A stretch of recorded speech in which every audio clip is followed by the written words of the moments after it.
A very good evening. Now, the second day of May has been many things, including running battles, burnt vehicles around the Nairobi areas, and of course, the opposition then blaming the government for the planned chaos. We have that and so much more lined up for you in our broadcast tonight. But before that, here are our top stories.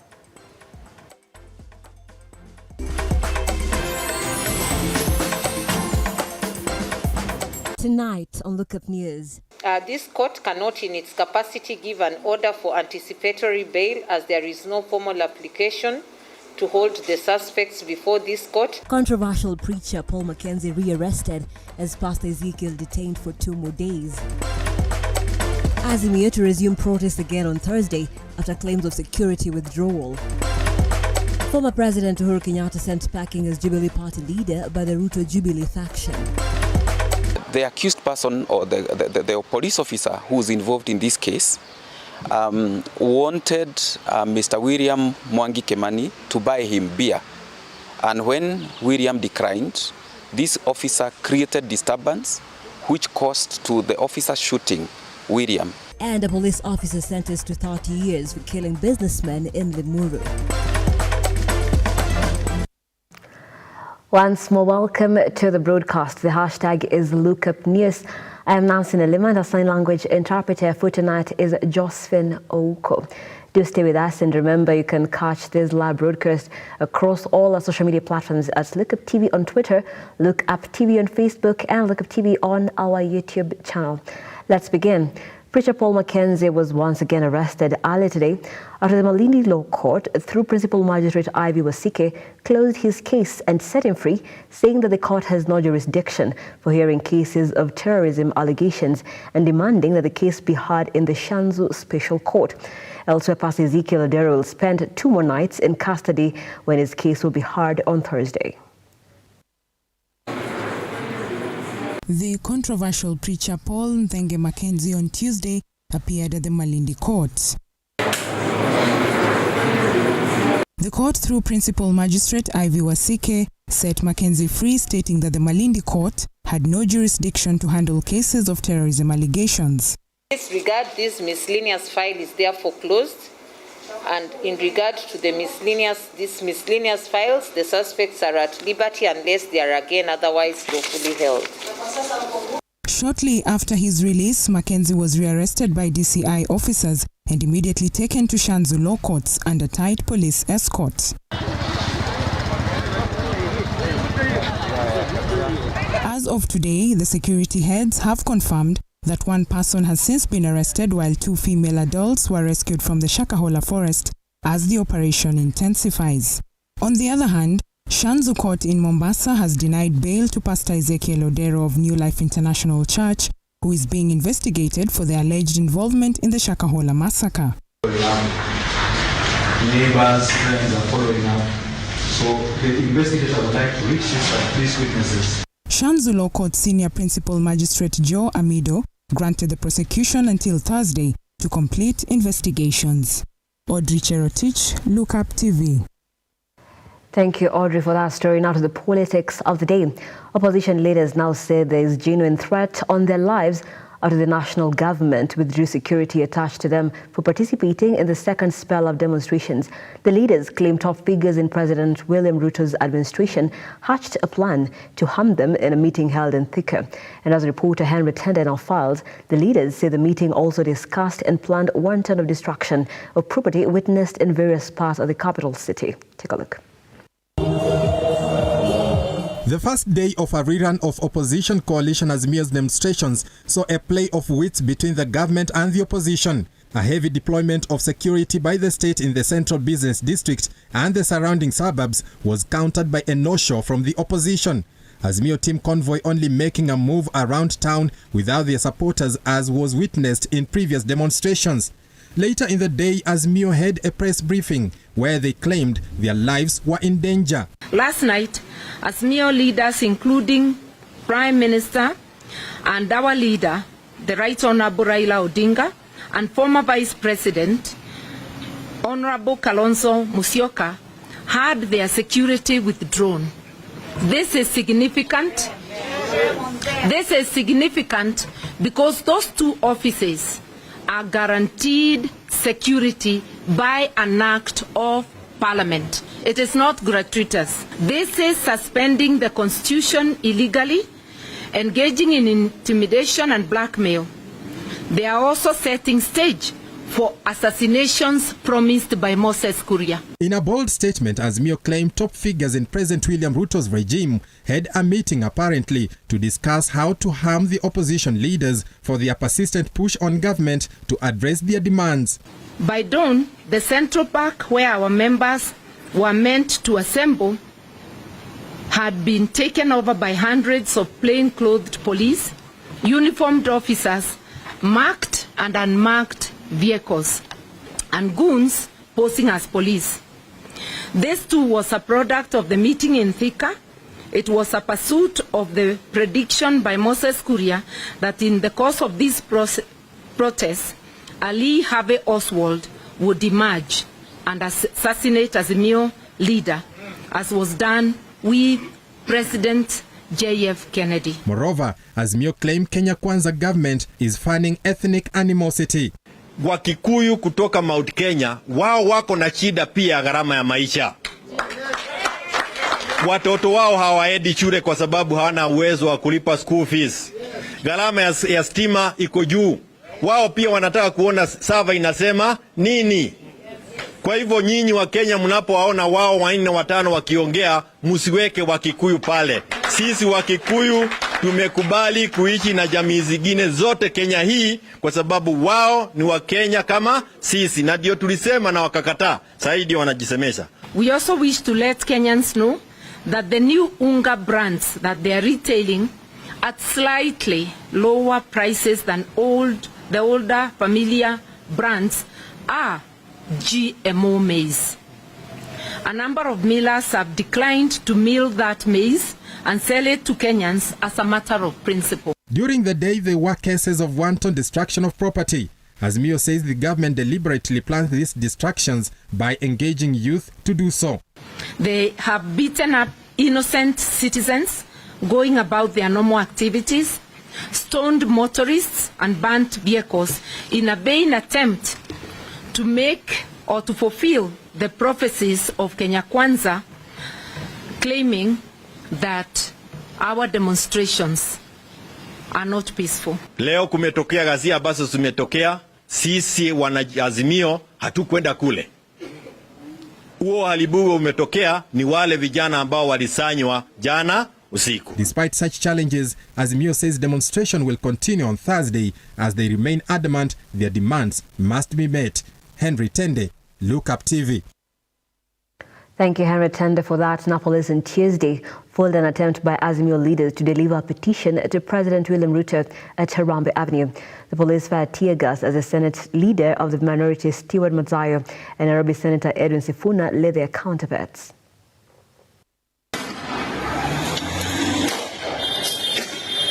This was the situation in several areas of Nairobi on Tuesday during the Azimio and government demonstrations. Cases of looting and destruction of properties taking shape in the country's capital.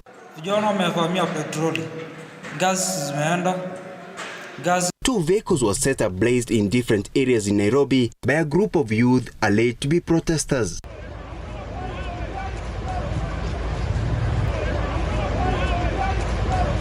In the Nairobi Central Business District, CBD, the situation was calm and peaceful as there was heavy police deployment in the region.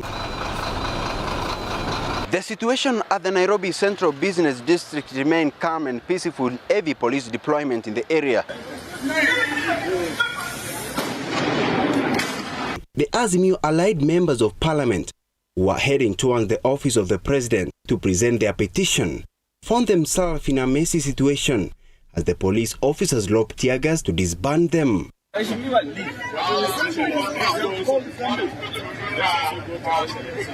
Unfortunately, our members of parliament who were on their way to the office of the president to begin the presentation of the petitions were not allowed to access this public office for which we pay with our taxes.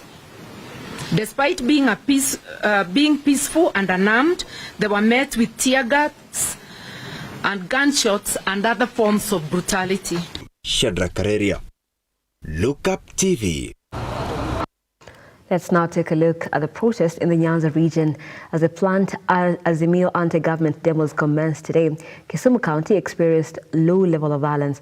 Various roads were barricaded by burning tires. However, no deaths were reported or destruction of property. With Honorable Raila Odinga announcing the return of nationwide anti-government demos, Kisumu town Azimio's backyard remained calm. Pictures over the past witnessed a charged protest. Unlike previous demonstrations characterized with violence and running battles, this was the picturesque in the city as most businesses remaining open with few roads barricaded with burning tires. Some area residents went ahead to question the motive behind the demos, citing mistrust behind the demands. What point do a particular section of members of parliament sit to discuss the issue of how the server is supposed to be opened, especially when the recruitment of IEBC commissioners is ongoing? Then what powers do they have to then proceed and then open the server? It doesn't make sense. Secondly, how are those sittings going to bring the price of unga down? There's some members of parliament seated in some particular hotel somewhere and probably getting entitled to some allowances. Then if you'll agree with me that there could be a discussion that was going on that could be different from the reason. David Alex, Lookup TV. And back here in Kenya's capital, following previous outcomes of the Azimio demos that saw a number of businesses vandalized and losses incurred, a number of businesses remained closed for the better part of Tuesday, with those taking a risk to open being constantly on the lookout. For a few hours, they opened. Cecilia Lubanga camped within the CBD for the better part of Tuesday and filed the following report. Tuesday morning kicked off earlier than usual for various business owners operating within CBD, with the goal of making an extra coin before the onset of the Azimio demos, slated to take place from as early as 6 a.m., itinerary released by the Azimio chief Raila Odinga. This, they say, it's out of fear of the losses incurred during the previous street marches that rendered some businesses paralyzed. Tujatarajia maandamano kwa sababu kila mtu ameingia kwa biashara yake. Tunaendelea na kazi yetu ya kila siku. Uliamka saa ngapi? Niliamka saa 11. Hii maandamano inatuangamiza ni kwa sababu sasa kama vile unaona hakuna kazi ambayo inaendelea, watu si wengi town, watu wanaogopa kuja, na kwa hivyo ni kitu ambayo inatuumiza sisi kama wafanyabiashara. By midday, a number of shops and business centers have been closed down as people rush to get out of Nairobi CBD in anticipation of the demonstrations that often turn out chaotic. For those in the transport business, they have been queuing for hours within CBD as numbers of those boarding to head towards various destinations remained scarce. Tukidhani tunakuja kubeba watu tukiwarudisha makwao, lakini hakuna, watu wameamkia wanadhani maandamano tu. So kazi iko chini. Matatu hapa tumepanga line na hakuna abiria. Tumekaa hapa 2 hours hakuna abiria. With Nairobi being the epicenter of the protests, a number of businesses remained shut down throughout the day as business owners continue to call for peaceful talks between the Azimio coalition and the government. Cecilia Lubanga, Lookup TV. Thank you, Lubanga, for that story. Now, a faction of the Jubilee Party, led by the Acting Secretary General Kanini Kega, now claims to have ousted former President Uhuru Kenyatta as the Jubilee Party leader. The faction has named nominated MP Sabina Chege as Uhuru Kenyatta's replacement. This comes amid continued infighting within the party. In a statement on Tuesday, Kega claimed that Kenyatta ceased to hold office in March 2023. According to Kega, the Constitution does not allow a retired president to hold office in any political party for more than 6 months. Jubilee Party wrangles have taken a new twist after a faction of the party led by the Iala MP Kanini Kega ousted former President Uhuru Kenyatta, who is the party chairman. The move comes days after President Kenyatta moved in at the party's headquarters to defend the party from what he termed as hostile takeover. In his replacement, the team named nominated Member of Parliament Sabina Chege as the acting Jubilee Party leader. Pending convening of the special national delegation, the of Sabina Chege, party leader of the party. The latest move by the former president to issue letters to members has been termed illegal and political misconduct. There has been division in the Jubilee Party, with some of its members supporting Jeremiah Kioni and others Kanini Kega. Kega said Uhuru has violated the party's constitution by summoning a national delegates convention for May 22nd through NEC resolutions attended by only 7 members. That the notice issued by the former party leader purporting to convene an NDC on the 22nd of May 2023 is hereby suspended, and the matter is referred to the Internal Dispute Resolution Committee for their further action. By purporting to conduct a NEC meeting and proceeding to invite suspended officials, acted in contempt of the political parties' dispute tribunal, a judgment delivered on the 19th of April 2023. The plan to have Uhuru out is said to have been orchestrated at the beginning of the year when the nominated MP Sabina Chege started causing to the government side. A tweet by Trade CS Moses Kuria on the 14th of February indicates that Sabina was the incoming Jubilee chairperson after Uhuru Kenyatta. The statement was made amid wrangles within the party that saw the party divide into 2 factions, one led by Jeremiah Kioni and the other by Kanini Hega. The former ruling party has been on the Kenya Kwanza's menu of wing political parties, and the latest move seems to be part of the plan to have the party in its entirety part of government and not the opposition. The Jubilee wrangles have also been a subject in the political arena, with the Azimio side calling out the government for what they termed as destroying rival political parties and had threatened to present a petition to the president during the Tuesday protests. Story by Brian White takes us for a very fast break here on the program. This is Lookup News. Keep your comments and your feedback coming in. I'll be sampling some of that at the tail end of this bulletin. For now, we take that break. So much more on the other side, including a lot of sporting action.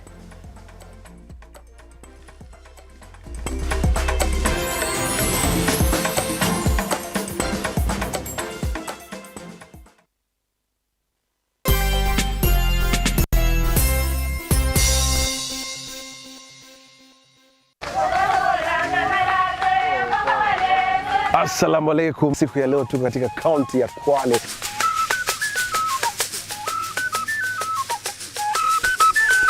Takriban watu 800 leo watapokea usaidizi wetu kwa hisani ya Lotto Foundation. Kwa hivyo ambatana na mimi siku ya leo tuone hali vipi.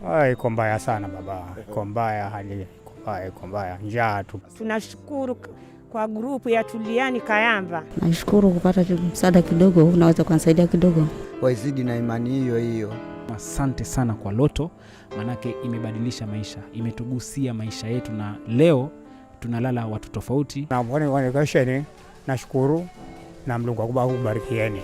As long as we go with that theme that ukicheza kila mtu ni mshindi, we will also continue to support. Kwanza nawafurahikia sana, nataka tena wakija wanikumbuke mimi mzee wao.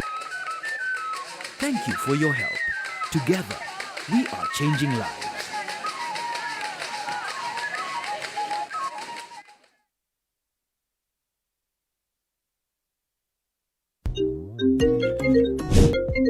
Hey darling, are we still on for our coffee date? I'm waiting for you to come and pick me up. I should be able to pick you in a few.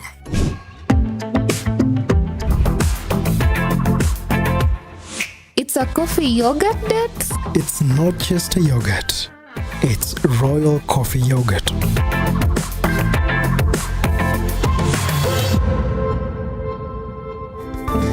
Flow with the sweet taste of thick and smooth Royal Fresh coffee yogurt. Royal Fresh, the royal taste of freshness.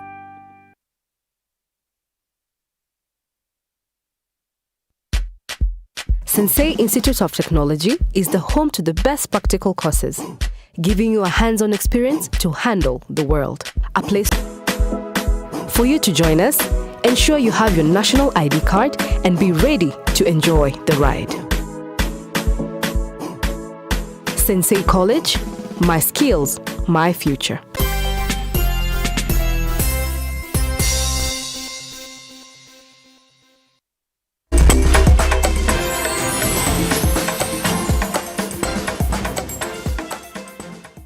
Welcome back and thank you so much for staying with Lookup TV. Since the Council of Governors notice issued on 24th of April, Treasury has so far disbursed February revenue allocations amounting to 31.45 billion to the 47 counties. The Council of Governors, led by Kirinyaga Governor Anne Waiguru, disclosed that currently the outstanding monies owed to the counties is 29.6 billion shillings for March 2023 allocation. 1 week after the Council of Governors noticed to shut down operations in the counties, the Council of Governors seem to have reached an agreement with the National Treasury on the timely disbursement of revenue. According to the Council, the National Treasury has agreed that they will be prompt in ensuring timely disbursement to counties. We have agreed with the National Treasury that they will be prompt in ensuring timely disbursement to counties. Additionally, it has been resolved and agreed with the National Treasury that the March allocation will be disbursed by 15th of May 2023 and the April allocation will be disbursed by end of May. The disbursements for May and June will be issued in the first 2 weeks of June to allow counties to absorb these resources within the financial year. The Council and the National Treasury have also agreed to explore short-term measures aimed at cushioning counties to ensure continuity in service delivery, as well as prevent industrial unrest. The Council's notice on this matter, issued on 24th April 2023, the National Treasury has so far disbursed the February 2023 allocation amounting to Kenya shillings 31 billion and 31.45 billion to the 47 counties. Currently, the outstanding monies owed is Kenya shillings 29.6 billion, owed to 47 counties for March 2023 allocation. On the political situation in the country, the Council has called on the two political factions that are led by President William Ruto and Azimio leader Raila Odinga to give dialogue a chance and formed a 10-member team to lead the talks. In this regard, the Council notes with concern that the ongoing conflict between the two political divides that continues to have a negative impact on counties. To this end, we have formed a 10-member committee comprising of the Council Executive Committee, which is the chairperson of the Council, Governor Anne Waiguru, the Vice Chair, Governor Ahmed Abdullahi, and the Whip, Governor Stephen Sang, and 7 governors, namely. With the devolution conference being 2 months away, the Council launched the registration exercise for people intending to attend the conference. Brian Amwai, Lookuptv, Nairobi. Thank you. I'm going back to the corridors of justice. A police officer was on Tuesday slapped with 30 years in jail for murdering a businessman in Limuru town 6 years ago. Edward Munjalo was found guilty by Kiambu Law Court for murdering William Mwangi at Club U10 in Limuru town. A police officer assigned to Directorate of Criminal Investigation Headquarters was found guilty of the murder of a businessman and a politician in Limuru 6 years ago. Edward Moi Munjalo was found guilty and sentenced to 30 years of imprisonment by Justice Mary Kasango of murder in the death of William Mwangi at Club U10 in Limuru. The court has found the officer guilty of murder of William, and he has accordingly been convicted to 30 years imprisonment. The court heard that Kimani, a building and construction engineer, was shot in the early hours of the morning after brawl ensued after he refused to buy the police officer a bill. The offense happened on or about 26th August 2017.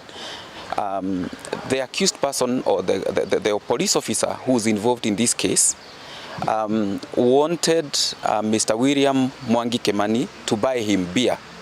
And when William declined, this officer created disturbance which caused to the officer shooting William to death. According to the evidence presented in court, the officer approached Kimani's vehicle as he was reversing out of the parking lot and shot him 7 times through the front passenger window, killing him instantly.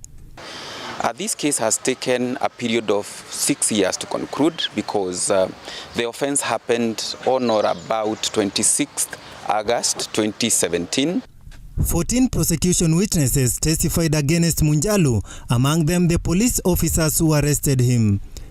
The deceased wife, Agnes, has asked the court for compensation. Rudi tena kwa wakili ili tuweze kuangalia mambo ya compensation juu mimi nilikuanga housewife na William ni alikuwa breadwinner. So ningeomba ni koti i-compensate family kama mimi juu nilikuwa housewife na nilikuwa na mtoto na anafaa kusoma. The victim was represented in court by the International Justice Mission, IJM. Innocent Ogaro, Lookup TV. Thank you, Gara, for that story. Manufacturers have today been urged to promote gender equality and women workers' welfare in an increasingly competitive world.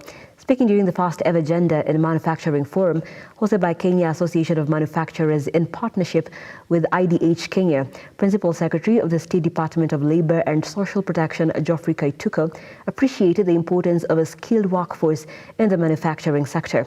The event sought to highlight significant opportunities and interventions to help accelerate gender-positive actions in the textile and apparel sector. Thank you. We also know that most businesses in the micro and in the small space are owned by women. In the textile sector is a sector where we have many women who are there. Most of them have found themselves in that sector, not because they chose to be in that sector, but it's a sector that has been defined that the work there is for women.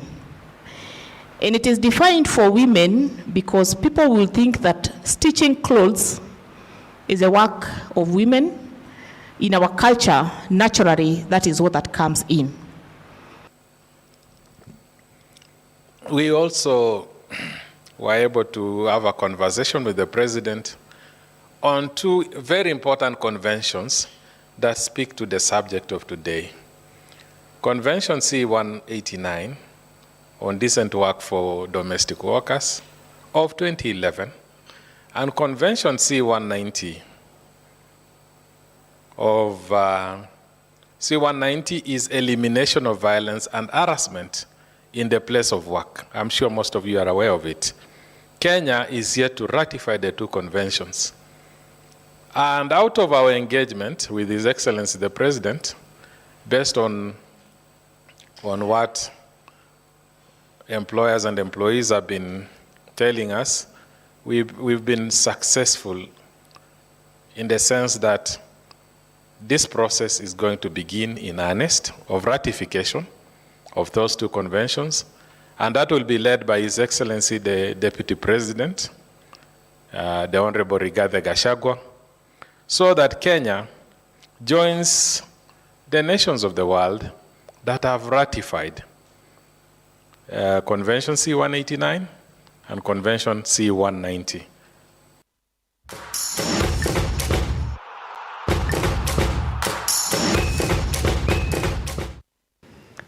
And some sporting action tonight. Masinde Muliro University RFC are the new champions of this year's Bungoma Rugby Sevens tournament that was hosted at Bungoma High School. Masinde Muliro defeated Bungoma Rugby Sevens in the finals that was sponsored by Bungoma Senator Wafula Wakoli. Felix Solana with more.